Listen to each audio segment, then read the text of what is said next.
Before I dive in and explain you some history of how this place used to be and became a riviera of Baltics, I wanted to show you a train station.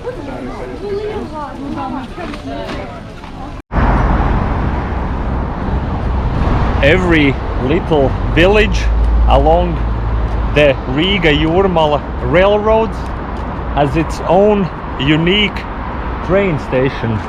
This one, for example, is called Majori.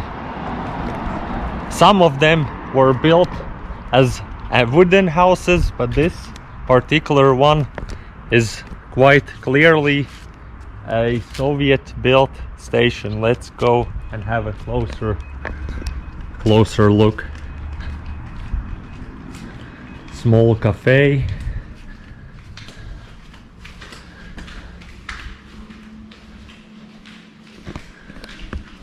This is where you buy your tickets, but the most impressive part is this lounge area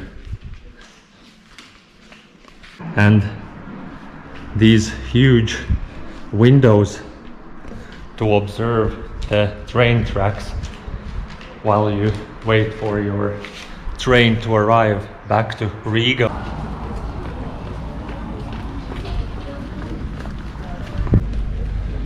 Jurmala first came into the radar as a small fishing village, just 25 kilometers away from capital city Riga.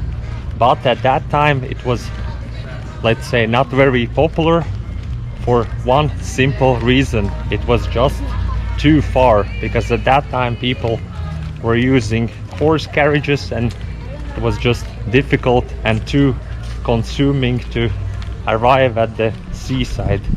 But it all changed when the first railway was opened from Riga to Tukums, another city here in Latvia, and that basically changed the game for this area, because rich residents were starting to build houses here, buy properties and turning this as their summer residence, as well as some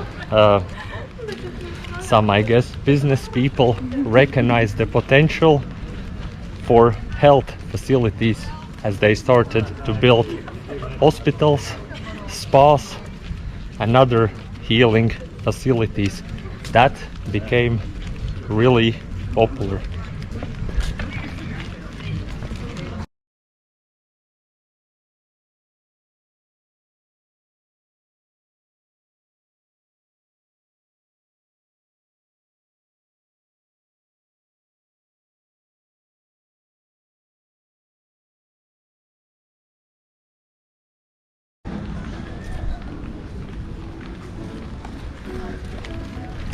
The street I've been walking down with these amazingly beautiful houses is called Jomas Street, and it is the most famous and well-known walking slash shopping area here, and it connects two stations. Majori, I just showed you, with the Soviet station, and next village called Zintari, which in fact was actually called or named Edinburgh in 18th century.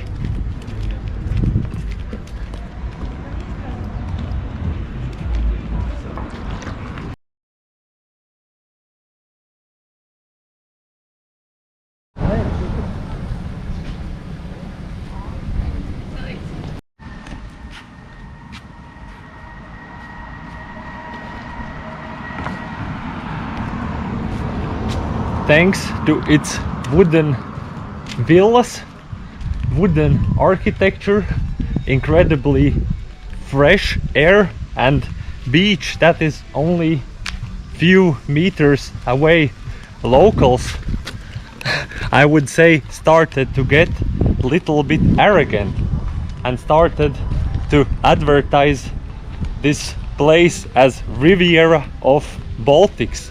and that is the story how this place got its nickname.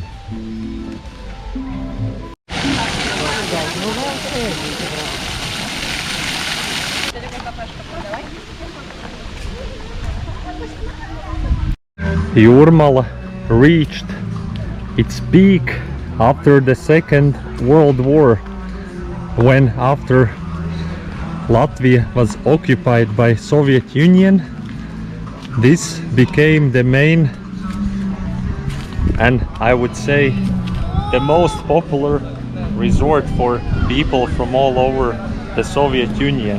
I would say Jurmala and probably Sochi, so everyone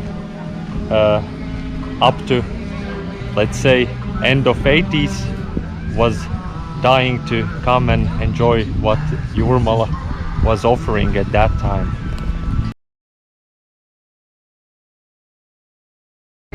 For those wondering, this is how you spell Jurmala, with the long U, Jurmala. And in translation, it means seaside. Very simple, Jurmala.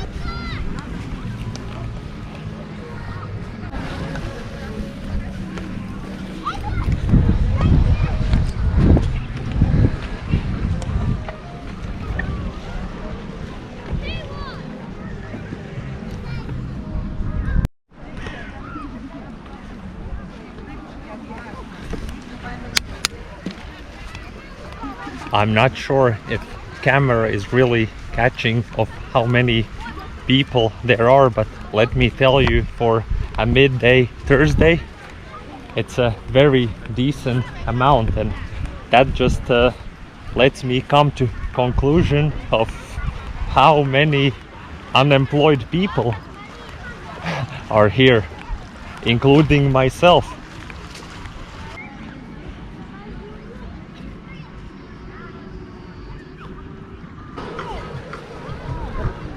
This beachfront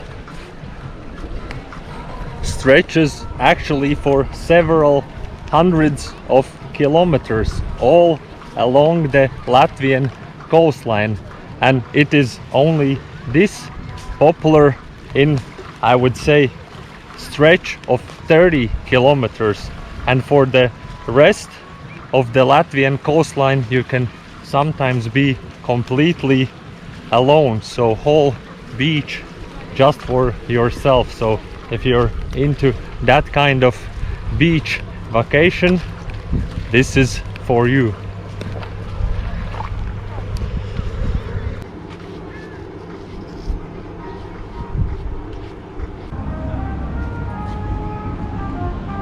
Let's see if we can have a closer look here at the Baltic Beach Hotel.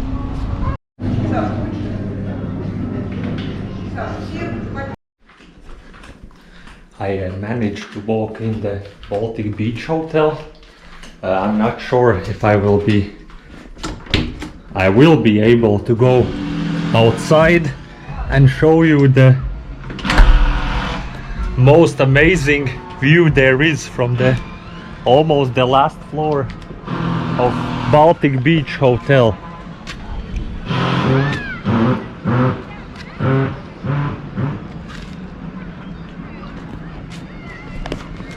Look at this, what a view!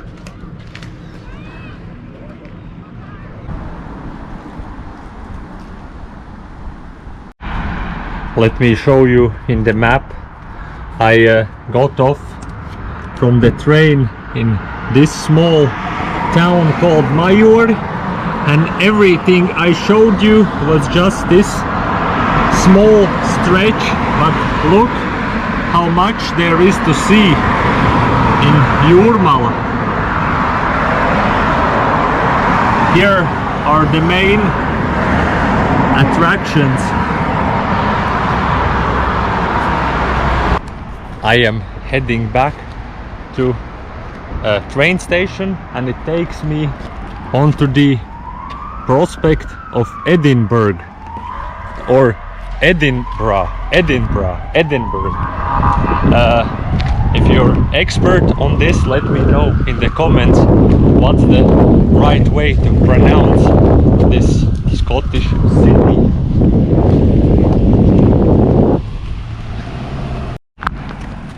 Here we have another interesting looking station. I remember at some point they had some art installation there, so let's check. Maybe they have something interesting today here as well in Dzintari.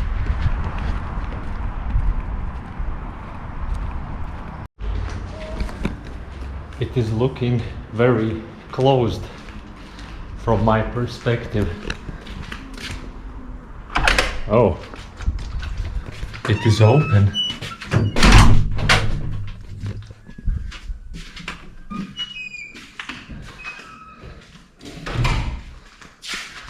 But I can tell you right away, this is not the station with art installation. This is a different one.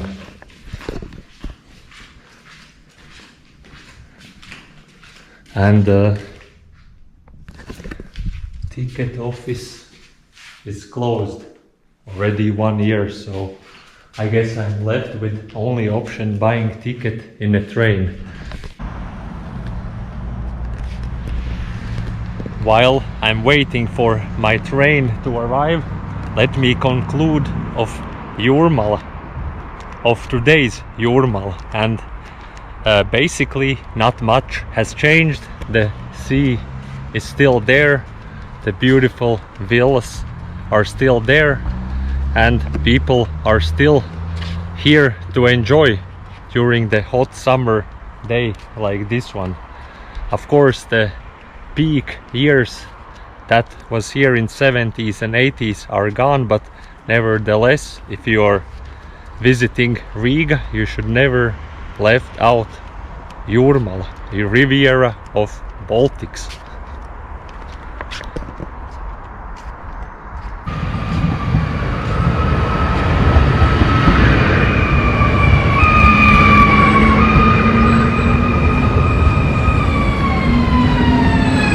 Thank you for watching and see you in the next